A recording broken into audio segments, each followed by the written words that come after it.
दोस्तों ये सच है कि आज हमारा जो भविष्य है उस भविष्य को लेकर के सबसे बड़ी अगर कोई परेशानी है तो वो हम खुद हैं। आप लोगों को ये देख कर के बड़ा आश्चर्य हुआ होगा कि आखिर हमारा भविष्य बर्बाद कैसे हो रहा है और उसके लिए दोषी कौन है। दोस्तों हमारे भविष्य के लिए निर्माता भी हम हैं और यदि हमारा भविष्य खराब हो रहा है तो उसके दोषी भी हम हैं। मेरे मन में ये विचार क्यों और कैसे आया, पिछले कुछ दिनों से कई प्रतियोगियों ने, कई विद्यार्थियों ने, कई साथियों ने अपने कमेंट्स के माध्यम से कुछ ऐसी बातें पूछनी चाहिए जिन बातों का जवाब यदि हम सोचें तो ये निकल कर के आता है कि हम खुद अपने आप को, अपने भविष्य को बर्बाद कर रहे हैं। दोस्तों अभी मान लीजिए हमारे पास कोई काम नहीं है, यूँ मान के चलिए हम प्रतियोगी के रूप में तैयारी कर रहे हैं और हमारे सामने कोई वैकेंसीज नहीं है। तो ऐसी स्थिति में हम लोगों को हमारे समय को बर्बाद नहीं करना चाहिए, बल्कि हमें ऐसे समय के अंदर अपने समय को मैनेज करते हुए उसका दोहरा लाभ लेना चाहिए। खास बात यह है कि जब वैकेंसी हमारे सामने नहीं होती है तो हम पूरे मन के साथ में, पूरी शिद्दत के साथ में चीज़ों को बहुत बेहतर कर सकते हैं, बहुत अच्छे से तैयार कर सकते हैं। लेकिन ज़्यादातर लोग जो है खाली समय को खाली समझ करके उसको बर्बाद करने में लगे रहते हैं। एक सर्वे के अनुसार हिंदुस्तान का एक व्यक्ति एक दिन में अपने मोबाइल फ़ोन के ऊपर विभिन्न प्रकार के जो भी वीडियोस देखता है, रील्स देखता है, उनमें लगभग 4.5 घंटे बर्बाद करता है। एवरेज एक व्यक्ति हिंदुस्तान का 4.5 घंटे सिर्फ मोबाइल में रील्स आदि देखने में बर्बाद करता है। आप सोचिए, वो 4.5 घंटे यदि वो अपने काम पर फोकस करने में लगाए तो उसका जीवन एक महीने के अंदर ही बहुत अलग तरह का दर्शन दे सकता है। एक महीने के अंदर ही उसके अंदर बहुत बड़ी एनर्जी डेवलप हो सकती है। आप सोचिए हम लोग कहाँ जा रहे हैं, आज हम कैसी स्थिति में आ गए हैं। एक ज़माना था जब मोबाइल का हम उपयोग करते थे, मोबाइल को हम अपने उपयोग की वस्तु समझते थे।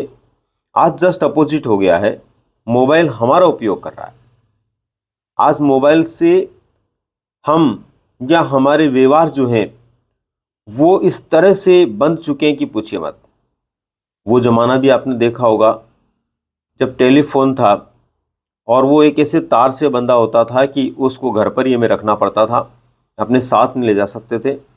ऐसी स्थिति में बिना किसी चिंता और फिक्र के हम निश्चिंत होकर के अपने कार्यों में लगे रहते थे, जहाँ भी जाते थे उस कार्य के ऊपर फोकस करते थे। आज मोबाइल बेतार हो गया है और मोबाइल से हम बंध गए हैं। एक भी पल ऐसा नहीं होता है कि मोबाइल से दूर हो जाएं। खास बात तो ये है कि जब भी हमें कुछ समय ऐसा लगता है कि हम थोड़े खाली हैं तो खाली समय में हमें आइडियाज़ डेवलप करने चाहिए। आपको पता होना चाहिए दोस्तों, हमारे अंदर जो जीनियस होता है, हमारे अंदर जो क्वालिटी होती है, हमारे अंदर योग्यताएं होती है, वो उस समय निकल कर बाहर आती है जब हम फ्री मूड में होते हैं, एकदम शांति से होते हैं, अकेले में होते हैं। यही तो वजह कि जितने भी महान संत हुए हैं, दार्शनिक हुए हैं, या जिन्होंने ईश्वर तुल्य आराधना के माध्यम से अपने आप को साबित किया है, ऐसे लोगों के बारे में जब भी आप पढ़ते हैं तो आपको पता होगा उनको ज्ञान की प्राप्ति तभी हुई जब वो शांति से अकेले में थे। चाहे वो महावीर स्वामी हो, चाहे वो गौतम बुद्ध हो, या फिर कोई साइंटिस्ट हो, किसी ने भी किसी ज्ञान को प्राप्त किया है तो उस समय प्राप्त किया है जब वो अकेले में और शांति में थे। तो ऐसी स्थिति में यदि आपके पास कोई काम नहीं है और आप उस समय फ्री है तो उसका उपयोग अपने जीनियस को बाहर निकालने में कीजिए। कुछ नया कैसे कर सकते हैं उसके ऊपर आप गौर कीजिए, इसमें नहीं कि आप मोबाइल फ़ोन चला रहे हैं। दोस्तों मोबाइल फ़ोन आपकी ज़रूरत हो सकता है, लेकिन मोबाइल फ़ोन जो है वो आपकी मजबूरी मत बनाओ। आप लोगों ने कई बार महसूस किया होगा कि जब भी आप फ्री होते हैं तो आपका हाथ सीधा मोबाइल की ओर चला जाता है। यहाँ तक कि आज लोग खाना खाते हैं तब उनके हाथ में मोबाइल चलता रहता है। वो कोई काम भी कर रहे हैं ऑफिस में भी तो उनका ध्यान ऑफिस के काम पर कम और मोबाइल पे ज़्यादा होता है। एक स्टूडेंट पढ़ रहा होता है क्लास में तो उसका ध्यान मोबाइल पे ज़्यादा होता है। यहाँ तक कि एक पल उसको मिल जाता है तो उस समय वो मोबाइल को ही सबसे पहले काम में लेना शुरू करता है।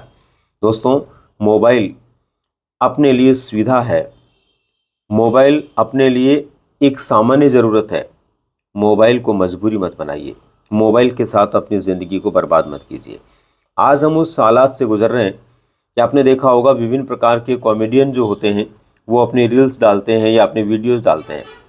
वो अपनी रील्स और वीडियोस के अंदर कितने प्रसन्न और खुश होते हैं, लेकिन जब आप उनकी प्रसन्नता और खुशी को देखते हैं तो आपके मन में प्रसन्नता और खुशी नहीं आती, बल्कि अपने आप में दुख होता है कि सामने वाला कितना खुश और मैं कितना दुखी हूँ। दोस्तों, यही हमारी सबसे बड़ी प्रॉब्लम है कि हम दूसरों की खुशी को देख करके हम भी दुखी होने लग जाते हैं, बल्कि हमें खुश होना चाहिए। आज आपने देखा होगा मोबाइल पर जब आप अपनी सेल्फी लेते हैं या फिर अपना फ़ोटो क्लिक करते हैं तो आप वहाँ पर बहुत चीयरनेस के साथ में, प्रसन्नता के साथ में उस फोटो को क्लिक करते हैं या फिर उस सेल्फी को आप क्लिक करते हैं, लेकिन वास्तविक जीवन में तो आप खुश हैं ही नहीं। कहीं ऐसा नहीं हो जाए कि आपकी फ़ोटो जो है वो हमेशा मुस्कुराती हुई नज़र आए और आपकी असली मुस्कुराहट गायब हो जाए। इसलिए दोस्तों, अपने भविष्य को ध्यान में रखते हुए मोबाइल से और ऐसी चीज़ों से दूर होइए, बल्कि जो समय आपके पास में अभी है, वर्तमान में जिस समय से आप गुजर रहे हैं, जो परिस्थितियाँ आपके सामने हैं, उनका सदुपयोग कीजिए, सकारात्मक दिशा के अंदर अपनी ऊर्जा को लगाइए। निश्चित रूप से हमें जीत मिलेगी। हो सकता है दोस्तों मेरी बात से कई लोग सहमत नहीं हो, लेकिन मैं ये बात इसलिए बोल रहा हूँ कि आप में से बहुत सारे विद्यार्थियों ने, प्रतियोगियों ने, साथियों ने मुझसे कहा कि अभी हमारे पास फ्री टाइम है, हम कुछ भी नहीं कर पा रहे, हमें पता ही नहीं चल रहा हमें क्या करना चाहिए और क्या नहीं करना चाहिए। तो दोस्तों, आप समझ गए होंगे कि यही वो समय है जब आप बहुत कुछ कर सकते हैं, यही वो समय है जब आप अपनी विद्वता का उपयोग कर सकते हैं, अपनी जीनियसनेस को बाहर निकाल सकते हैं। तो दोस्तों, लग जाइए आज से ही, इसी वक्त से अपने फ्यूचर के निर्माण में, और बंद कर दीजिए अपने भविष्य को बर्बाद करना। मोबाइल पे कई घंटों तक जो आप कर रहे हैं, जिसका आपको कोई फ़ायदा होने वाला नहीं है, सिर्फ और सिर्फ आपको उससे नुकसान होने वाला है, उससे बचिए। उम्मीद करता हूँ मेरी ये बात समझ में आई होगी और निश्चित रूप से आज से आप अपने भविष्य निर्माण की ओर लग जाएंगे। आप इस बात को भी समझ गए होंगे कि आपके फ्यूचर को बर्बाद करने में और किसी दूसरे का हाथ नहीं है, वो अपना खुद का है। तो हमें अपने आप को, अपने भविष्य को बर्बाद करने से बचाना है। धन्यवाद।